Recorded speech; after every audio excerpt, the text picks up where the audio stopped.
Please welcome Fitzgerald Washington, Secretary, Alabama Department of Labor. Good afternoon. I am so honored to join in this discussion to talk about the Alabama Department of Labor's efforts to provide pathways for qualified candidates with disabilities to enter the workforce. You know, without question, 2020 has been a challenging year for Alabama's workforce. It wasn't long ago that the state was experiencing the lowest unemployment rate in history at 2.7%, and the highest number of people who had jobs, which stood at 2.2 million. Then came the corona pandemic in mid-March that stopped our growth and changed the entire dynamic regarding reemployment. Now, for comparison, in 2019, employed individuals with a disability was recorded at 130,000, while those unemployed with a disability was at 15,000, and the unemployment rate averaged was 10.5%. So you can see we've got a lot of work to do to raise awareness with employers on hiring individuals with disabilities. Now, historically, ADOL has collaborated with several organizations: ADRS, the Department of Mental Health, the Alabama Institute for Deaf and Blind, United Ability, and the Governor's Office on Disability, to just to name a few, on initiative to promote this effort.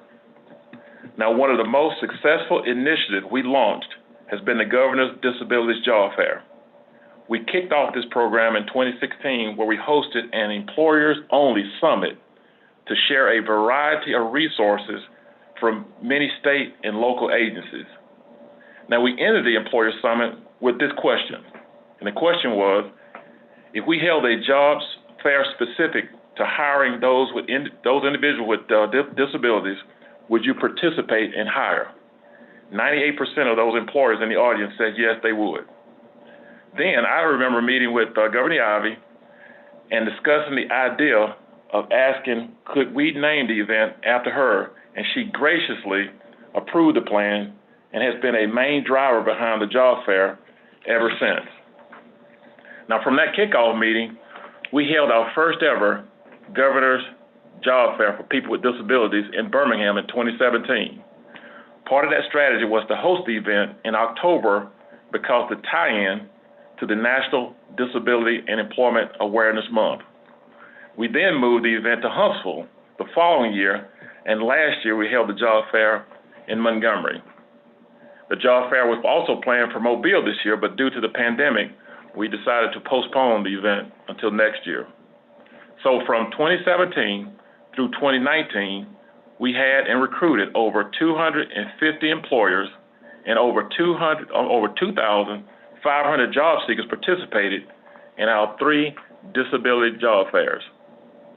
Now, there has been many testimonials that have come out of the job fair initiative, and most of you who know me, I love testimonials. One of my favorites takes me all the way back to our first job fair in 2017. One job seeker visited the Anniston Army Depot booth looking for an opportunity. The employer was impressed and called the candidate in for a more formal interview the following week. The individual was then hired.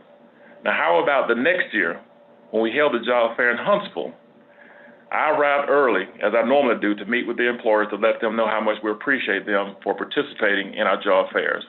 And as I was walking around meeting with the employers, how about I walked up on the Anniston Army Depot, who also participated in our first job fair the year before.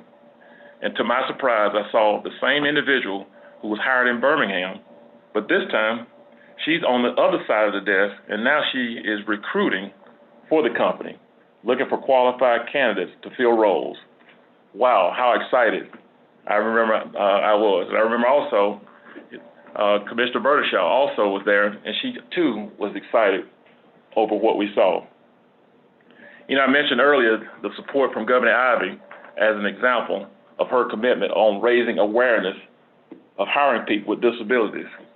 She invited one of our success stories, a job seeker who was hired 48 hours after one of our job fairs to attend the 2018 State of the State address and was recognized in front of a statewide audience. That was a big win in terms of what our strategies are in terms of raising the awareness, to let everybody know how important hiring people with disabilities is for Alabama.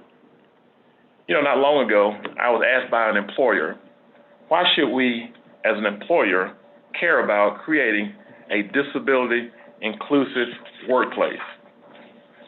My answer was quite simple, because recruiting, hiring, and retaining workers with disabilities, it just makes for good, sound business.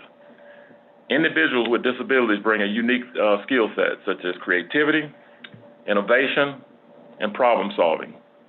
Now, statistics will show that employers experience an average of 28% higher revenues, as well as improved morale in the workplace when they hire people with disabilities. Progressive employers everywhere are learning that business inclusive of people with disabilities, including veterans, benefits from a wider pool of talent, skills, and creative business solutions.